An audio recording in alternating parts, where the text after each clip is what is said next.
To get onto this course, okay, you need to have your G1 and you must have completed your basic training. That is the minimum requirement.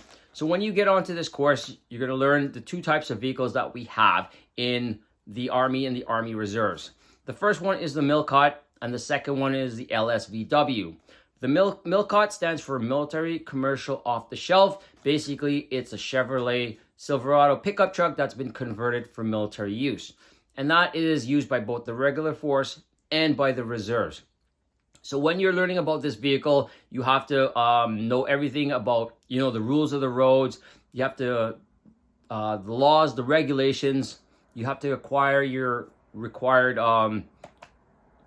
hours and basically your kilometers. You will also be taught how to DI a vehicle. Now, DI is your daily inspection. So before you sign out a vehicle or you turn it back in, you have to do inspection. Basically, check the fluids, the belts, tires, things like that. Right? And after that, you can be called into your unit to do what we call a 50-point check. A 50-point check is a whole list of checks that you have to do as you look around your vehicle, from inside to outside to underneath. The next vehicle you're going to get trained on is the LSVW, which stands for Light Support Vehicle Wheeled, or jokingly, as we like to refer it, as the Italian bread truck. So you will get qualified on that, and you will do the same thing as the Milcot. You will be able to DI the vehicle, right? You may be tasked to drive the different variants that we have, whether it's the field ambulance or with the communications regiment, because they use that more, or just everyday logistic transport. So the next course that you can take is your air brakes course. This is also part of the driver wheel course. Now, if you wanted to take your air brakes course, that means your next course is going to be your MSVS, or the heavier trucks. So you will have to have your air brakes course before you can take your MSVS course. Now, the two vehicles that we use in the MSVS fleet one is a Milcot and the other is an SMP. The Milcot version is built by Navistar Defense. It is really robust. It's really a hard-working truck. There's different variants. There's the troop carrier, the logistics, the gun tractor to tow the Army Reserve artillery units, C3 and LG1 howitzers, and then there's the engineer variant called the SEV, which stands for Section Engineer Vehicle. The next MSVS is your SMP, which stands for Standard Military Pattern. Now, this truck is brand new. It's built by Mack Truck. It's now coming into service mainly for the regular Army, but certain reserve units will be getting their own. My unit has received ORs. The logistics units will get theirs, and so will the medical field. So just like the lighter vehicles, you still have to carry out your proper your DIing. You have to acquire your hours and your kilometers. So that basically is your driver wheel package. So you can get onto that course as soon as you finish basic training. You don't have to be trades training to get that course. So let's move on to our next one. Okay, this is for the armored units. So some armored units will run certain courses part-time over the weekend. Okay, the first one is the Armored Crew Member course. Basically, this is going to qualify you as a driver on the G-Wagon, which is a light commercialized Jeep. You work in a crew of 3, so you have your driver, which is going to most likely will be you, your crew commander, signaler, and your gunner. So that course is run primarily by reserve Army units. Normally, it's a full-time course, but the Army Reserves can run it part-time. The next course you can get is a TAP V driver course. So TAP V stands for Tactical Armored Patrol Vehicle. It's the bigger vehicle that we have in the Army Reserves, mainly in the armored units, and you can get qualified on to be a driver. As part of that package, your armored units will also teach you the RWS course. The RWS stands for Remote Weapon Station. So it is basically a weapon station that's mounted on top of the TAP V, and you can get qualified as the gunner as part of that vehicle crew to operate that. And that is also run part-time on the weekends.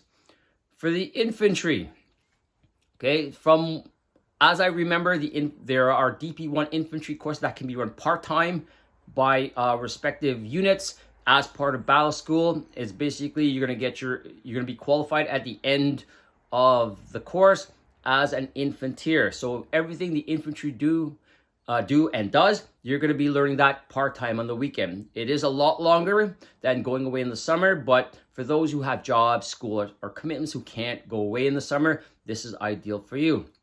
Another course that's run is basically the Infantry Weapons Det Commander course. This is mainly for sergeants.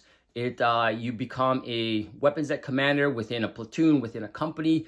Okay, you will basically be in charge of the C6 general purpose machine guns and the 84 millimeter Carl G's.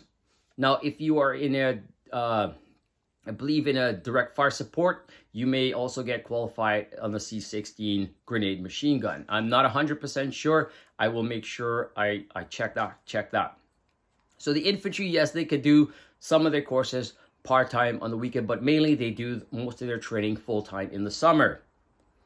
Another course that's usually is actually run by your units is your basic winter warfare course, and this is going to teach you how to survive in a cold climate, how to use snowshoes, skis, how to load, unload, pull a toboggan, live in a 10-man or a 5-man Arctic tent, and how to be able to operate in that type of climate. Now, these courses are usually run by your units, but the majority of the time it's run by the battle school. Okay, so all these courses I'm talking to you about are battle school related courses. Okay, and for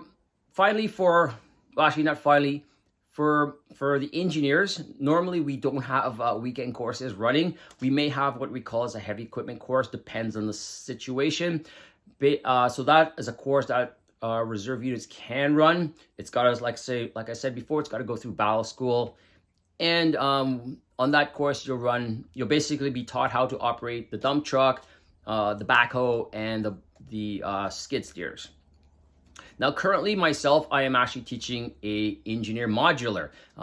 Due to circumstances, the school decided to let all reserve units in Canada teach the Mod 1 course, which is the tool package. So what I'm teaching to members of my unit is basically how to use certain types of tools, from hand tools to power tools to chainsaws to hydraulic tools. That normally is the Mod 1 package when you go to the engineer school out east.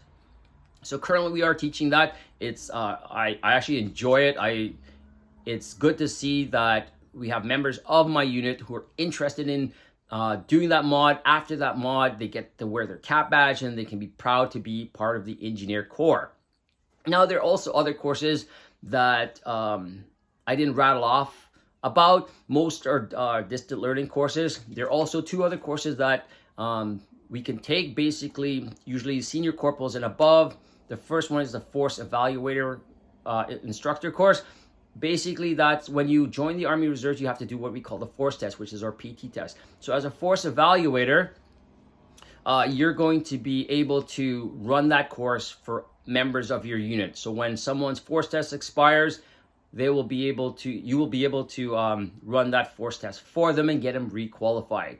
The other course that's also run on weekends is called a SATS course, which is Small Arms Trainer course. So basically, being a SATS instructor, you are in charge of operating the small arms training facilities within some local armories. It's basically like being in front of a giant video game. You have the service weapons on the floor, which are hooked up to a computer that simulate actually the weapons firing. It's mainly for members to get qualified on aiming at a target, practicing their breathing, squeezing their triggers, and then the instructor can throw in some scenario-based events where the soldiers actually have to react to enemy attacking them or tanks coming up on them, and be able to carry out and call out their drills. So there you have it, everyone. Those are some of the courses that you can take part-time as a reservist if you cannot go away in the summer. All right, so I'm glad you guys joined me. I want to thank all those who have subscribed to my channel. Keep it up. If you're new to my channel and you like this video, please do subscribe to my channel. Also, make sure you turn on your indicators so you know when I post more videos. All my videos that I do put out are very informative.